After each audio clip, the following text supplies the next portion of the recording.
everyone, I'm making a quick update video on my webbing, and yeah.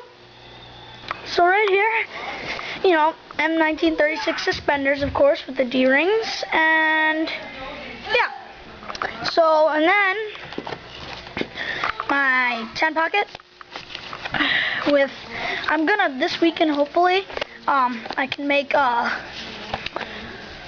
wooden blocks to fill them, so it'll look like I've actually got cartridges in there. So yeah, Carlisle pouch with original tin with, let me set this down for a second, hold on.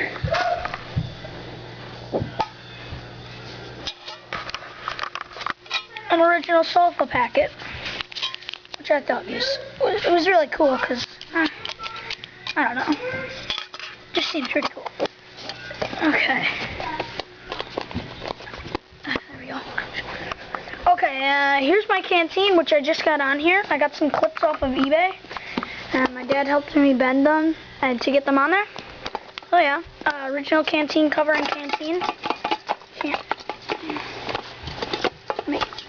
Here we go. Canteen. And the cup's in there. There it is. Okay. So now, that is about it. I mean, I've almost completed my impression as a 401st GIR glider troop. So, I'm not doing airborne. So, yeah, comment, rate, subscribe, and